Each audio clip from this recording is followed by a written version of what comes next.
Okay guys, so we are back and we are making monkey bread this week for our kitchen lab. And the reason why they call it monkey bread, I really don't know, other than that when you prepare it, it's actually little pieces of kind of like a cinnamon and sugar donut hole, and you just kind of like pick at it. So that's what I'm thinking of where this name eventually came from, but other than that, I just don't know. But we're gonna call it monkey bread for us, and it's actually pretty good, especially if you like cinnamon and sugar. So here we go. Make sure you wash your hands, aprons on, hair tied up, closed-toed shoes, and then of course your masks, because you'll be here with your team. Get your red trays, and it's pretty simple for the red tray this week. Is all you're going to need is 1 tablespoon and then your bowl. So starting at the top, it says 1 can of refrigerated biscuits, which is that. So you're just going to have 1 for your team. 2 tablespoons of melted butter. Now, of course, it's not going to be melted. You're going to have to melt it for yourselves in your kitchen group, but they are going to be already cut for you. If you didn't know, that a whole stick of butter actually divides it up into tablespoons for you, so that way you can easily see it. Just cut right onto the line and grab how much you need. So we need 2 tablespoons for this lab, so we're going to go ahead and grab that. 2 tablespoons of granulated sugar, and our sugar's in your kitchen, so we're just going to grab that in a minute. 2 tablespoons of brown sugar. So we're going to have our brown sugar here. Make sure it's leveled off and packed well. So we have that.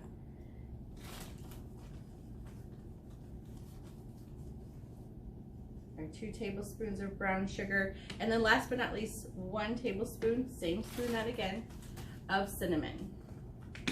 So just as the bigger containers that we have to measure, the smaller ones are similar. It has like a shake side where you're going to sprinkle, and then a side that you actually use for measuring, which is our spoon. It has a picture of a spoon. Your tablespoon will fit right into it. You're just going to grab your amount and then just kind of rub it over the top of it, and it actually helps you to level off exactly how much you need. And you're just going to go ahead and add it. Okay guys, this is what you're going to take back to your kitchens.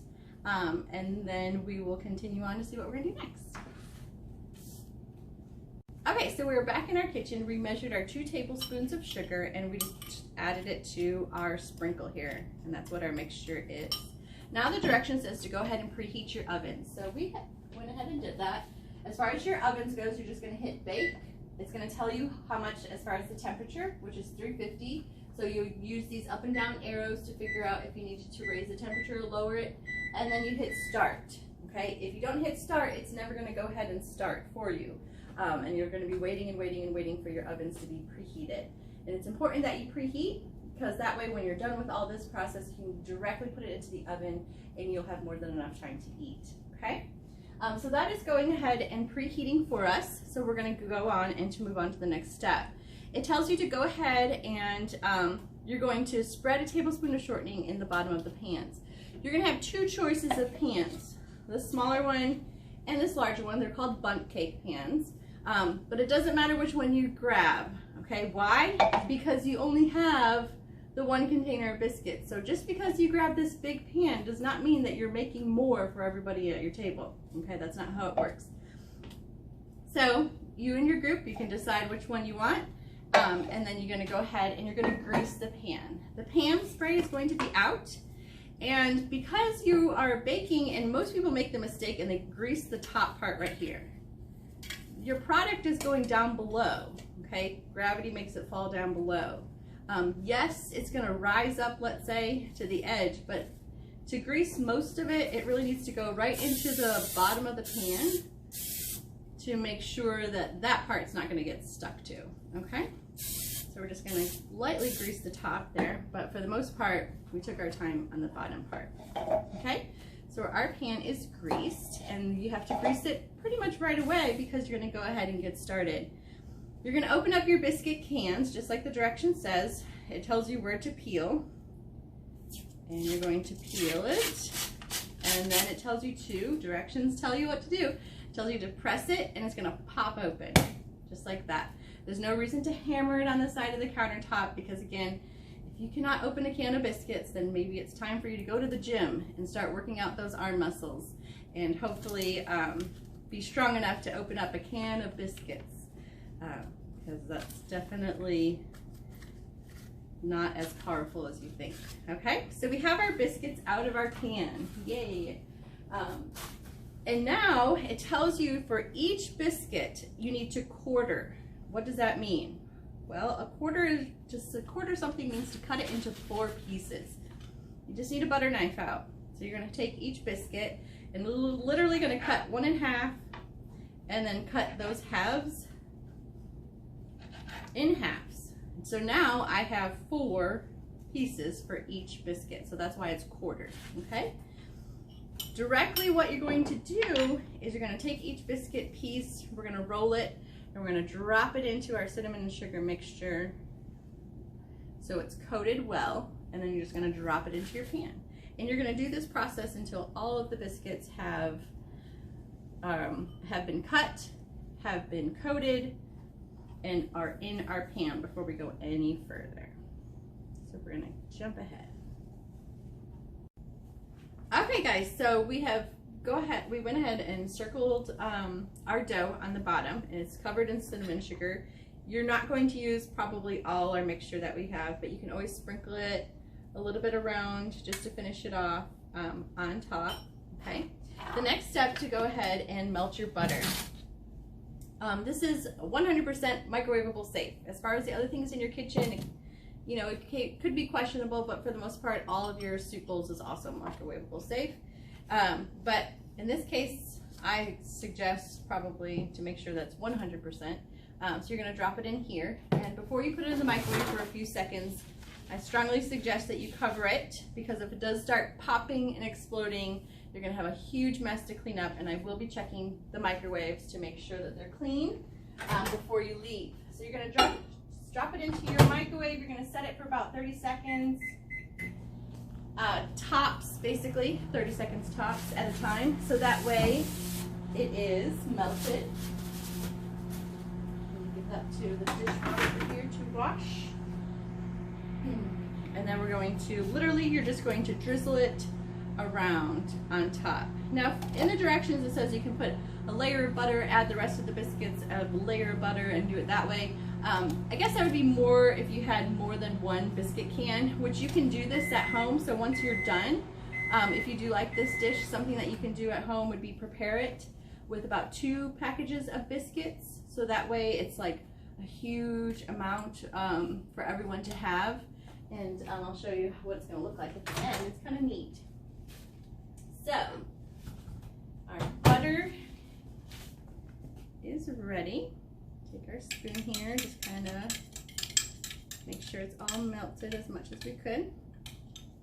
And we're just going to drizzle our butter all the way around our dish here. And that's going to help it stick together during the baking process.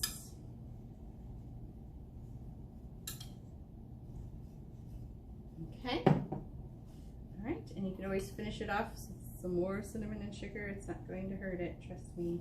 You just don't want to dump the whole thing because sugar does burn, and it's not a very good smell at the end, and it's a heck of a time to clean when you're all done. So we're going to go ahead and put this into the oven. Now, you don't need oven mitts to put something into the oven, because the oven mitts are there to protect you from the actual pan itself.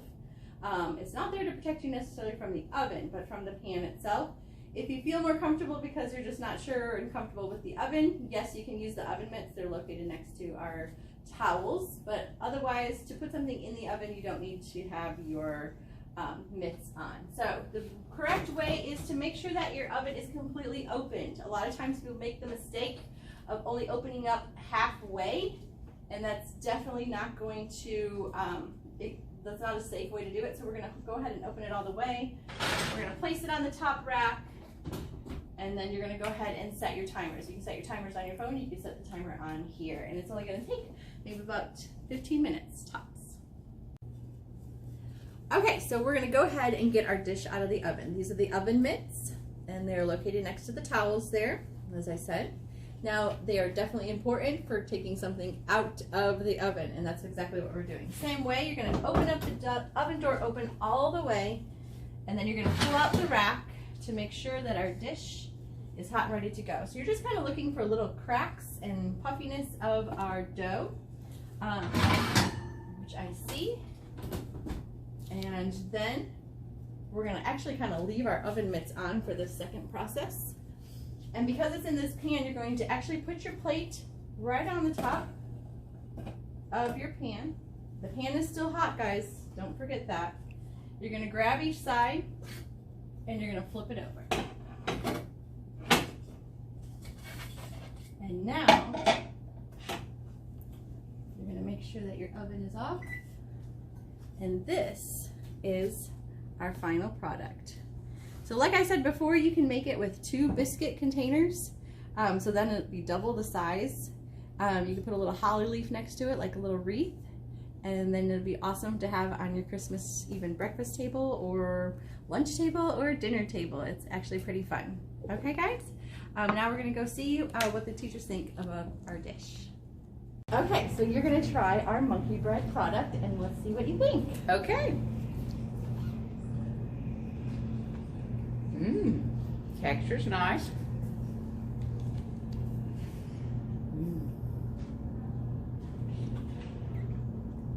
Don't want to talk my mouth full.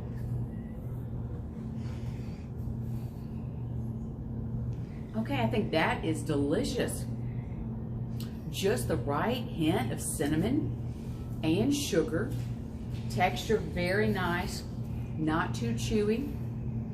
Nice crisp kind of on the outside, on the inside. Nice and soft. Oh, that's delicious. All right, so we have our next volunteer for our monkey bread. All right, Coach Sugar. All right. What do you think?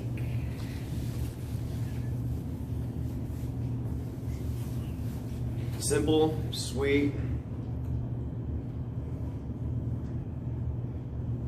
light with a slight crunch, and a delightful sweetness. It's very good, thank you.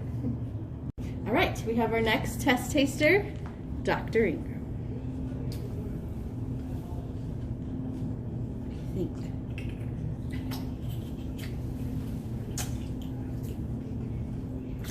Can you describe the flavor? Anything? The flavor of this is cinnamon, brown sugary.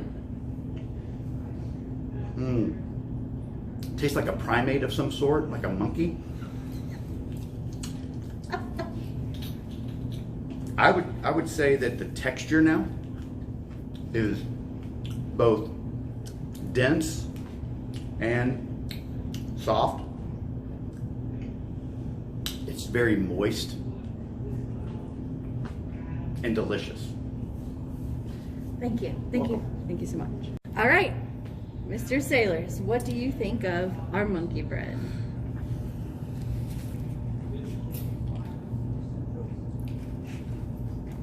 I think it is delicious. Mr. Nice, Sanchez, nice balance of would cinnamon, you like to try some monkey bread too? brown Sure. sugar. I love monkey bread. Even better when it's fresh out of the oven. So Sanchez. Wish I had a gallon of milk. Good stuff. Thank you. Thank Thank you. you very much. Thank you.